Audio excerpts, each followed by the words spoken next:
Nabaon sa utang, lugmok at nawalan ng pag-asa. Pero paanong binago ng King's Herbal Food Supplement ang estado ng kanyang buhay? Ito ang kakaibang kwentong pangkabuhayan ni Nelson Peñaflor sa Balitang May K.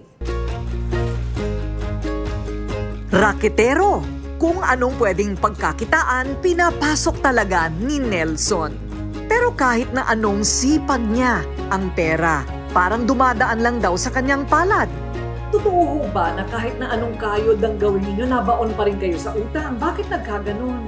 Totoo po kasi negosyo ko po pagkain. Minsan nagsasawa rin mga customer namin. Minsan humihina po talaga. Hanggang sa hindi niya namalayan, nabaon na siya sa utang. Umabot sa higit sa 100,000 piso. Magkabaon-baon kami sa utang. Hanggang sa yung mga naipon namin, na mga naipondar namin, naibenta na namin. Hanggang sa kahuli-hulihan, yung lote na lang namin na hinahanapan na namin ng buyer. Yun po yung huling alas namin na dapat na maibenta. Bagamat dumanas ng depresyon, kumilo si Nelson, naging taga-deliver ng King's Herbal Food Supplement. Wala raw patid ang orders, kinakain ang buong araw niya sa pagde-deliver. Kaya nakita niya ang potensyal ng negosyong ito. Nakaramdam siya ng pag-asa.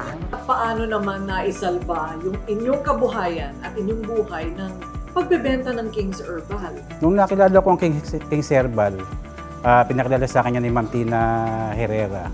Inalok niya ako na mag-dealer. Ngayon po, sa pag-dealer ko niyan, lahat ng customer na inalukan ko, kilala nila ang King's Herbal. Madali ko siyang naibenta.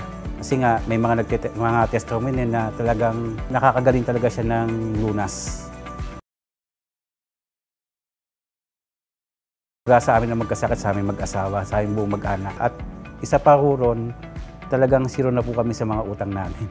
Hanggang ngayon po, yan, talagang dire-diretso pa rin yung biyaya na natatanggap namin.